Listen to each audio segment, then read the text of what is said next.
Alors, on en est là, vous n'avez pas d'amis, pas de vie sociale à proprement parler, et donc vous n'avez rien de mieux à faire que de regarder une vidéo sur les décibels. Je vous rassure, cette phrase elle est pas de moi, je l'ai prise directement sur le site officiel de FL Studio, où ils expliquent les décibels à ses utilisateurs. Oui, c'est bien la phrase d'introduction.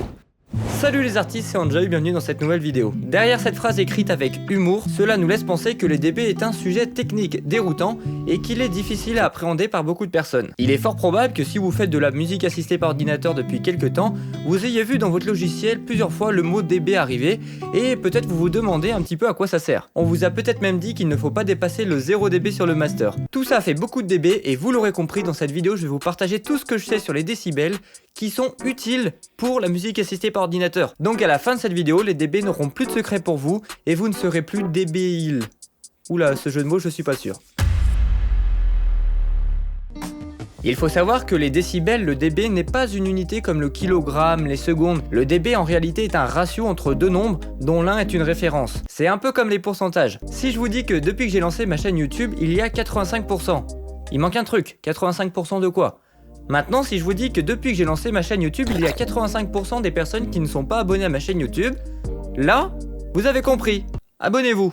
Dans ce cas-là, on parle de 85% de personnes, des non-abonnés. Donc comme ça, on sait de quoi on parle. La référence, c'est les personnes, les abonnés. Donc ce qu'il faut comprendre, c'est que le dB n'est pas une unité et que c'est un ratio comme les pourcentages. Il est vrai que le dB est très utilisé pour mesurer un volume sonore, mais il ne faut pas en faire une généralité. Car si on reste dans le domaine musical, le dB peut être utilisé pour mesurer une tension, une énergie à travers nos casques, nos enceintes, etc. et pas forcément un volume sonore. La plupart des unités de mesure sont linéaires. Par exemple, 4 kg est 2 fois plus lourd que 2 kg. 10 cm est 2 fois plus long que 5 cm. Ça paraît logique. Si on trace ces points sur un graphique, on aura une droite linéaire. Et bien avec le dB, c'est différent. Car pour calculer, convertir en dB, il faut passer par une fonction logarithmique. Pour ceux qui ne connaissent pas cette fonction, c'est tout simplement la réciproque de la fonction exponentielle, qui n'est pas linéaire. Donc comme on est obligé de passer par une fonction logarithmique pour avoir des dB, eh bien la mesure n'est pas linéaire, donc la courbe ressemblerait plutôt à ça. Maintenant qu'on sait que le décibel, le dB, est un ratio relatif qui n'est pas une unité et qui n'est pas linéaire, à quoi ça sert dans notre logiciel ? Alors dans FL Studio ou dans tous les autres logiciels de son, des dB il y en a un peu partout. Par exemple, quand vous ajustez le fader de votre mixeur, vous jouez sur des dB. Quand vous êtes dans votre EQ, vous jouez aussi sur des dB. Des dB il y en a un peu partout. Alors le dB, le décibel, si on décompose le mot, on a déci et bel. Déci ça veut dire un dixième de bel. Et bel, qu'est-ce que c'est ? Eh bien c'est tout simplement l'unité de pression sonore ou électrique qu'a nommé Monsieur Bell. Tout simplement. Ce scientifique a écrit une relation pour trouver des bels, ensuite pour calculer des décibels, et on verra ces calculs un petit peu par la suite. Comme je l'ai dit tout à l'heure, le dB est relatif. Il nous faut donc une référence dans notre logiciel pour pouvoir justement l'utiliser. Donc dans nos logiciels, on a décidé que le niveau de référence est le 0 dB et qu'on allait le placer au niveau maximal de ce que peut produire nos dispositifs audio. Donc c'est-à-dire le son max que par exemple peut délivrer nos enceintes ou tout simplement la piste MP3, la piste Wave. Donc le son max, c'est notre référence. Si par exemple on aurait choisi le son moyen de ma guitare comme référence pour 0 dB, alors si je joue de la trompette par-dessus, peut-être que je serai à plus de 30 dB par rapport à cette référence. Je pense que vous avez compris. Donc si on revient dans notre logiciel de musique, la référence, c'est le point de volume maximal que peut fournir nos dispositifs audio. Donc c'est pour ça qu'on déconseille d'avoir une amplitude du signal audio supérieure au 0 dB, car ça risque de saturer. Petite parenthèse, dans notre logiciel FL Studio, on peut voir qu'on peut quand même monter au-dessus du 0 dB. Pour la faire courte, avec nos logiciels de musique modernes, nos sonorités sont stockées numériquement à l'intérieur de variables, des floats 32 bits qui nous offrent la possibilité de monter bien au-delà du 0 dB, mais au moment de l'écoute, si le système audio ne permet pas de lire du 32 bits, c'est le cas pour un CD 16 bits, alors il y aura un écrêtage et ce qu'on a fait, ça servira à rien. On peut fermer la parenthèse. Alors quand on regarde le mixeur de FL Studio, on peut s'apercevoir que tous les faders sont à 100%, soit à 0 dB. 0 dB signifie un gain de 1, car il ne faut pas oublier que les dB c'est un ratio et que 1 sur 1, ça fait 1. Donc un gain de 1 égale 0 dB. Maintenant imaginons qu'on souhaite baisser le volume de 50%, soit avoir un gain de 0,5.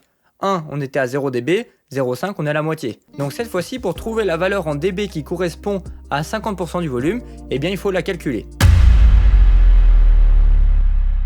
Alors ce n'est pas la notion la plus importante à retenir de cette vidéo, car c'est le logiciel qui va travailler pour vous. Mais il faut savoir que le logiciel pour faire cette conversion, il va utiliser la formule dB est égal à 20 log de x sur y. Si vous vous demandez d'où vient cette relation, ce n'est pas très compliqué, je vous mettrai les sources en description. Mais il faut savoir tout de même qu'il y a deux relations importantes quand on calcule des dB. Si vous calculez un rapport de puissance, que ce soit électrique, pression, on utilisera la formule de base qui est 10 log de puissance 2 sur la référence, donc puissance 1, fermez la parenthèse. Et si vous voulez calculer un rapport qui n'est pas une puissance, vous utilisez 20 log de x sur y, où x justement c'est la valeur qu'on va déterminer et y notre référence. Dans notre cas, x c'est la valeur qu'on souhaite, donc on souhaite être à 0,5 en gain. Donc on fait 0,5 sur la référence qui est 1. Donc 0,5 sur 1 ça fait 0,5. Log de 0,5 ça fait moins 0,3.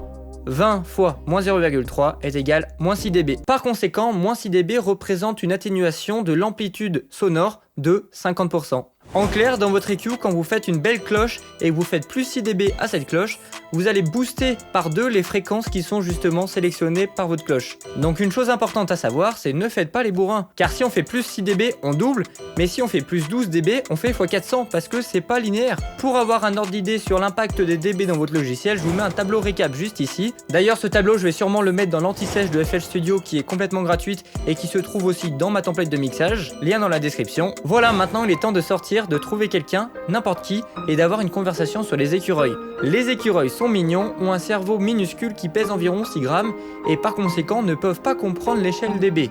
Les écureuils sont vos amis. Bon, vous l'aurez compris, c'est de l'humour FL Studio, c'est exactement la phrase texto qu'ils ont écrit à la fin de leur explication sur les décibels, donc je ne pouvais pas m'empêcher de la reprendre. Allez, j'espère que cette vidéo vous a plu et que les dB n'ont plus de secret pour vous. Si c'est le cas, n'hésite pas à mettre ton plus beau pouce bleu.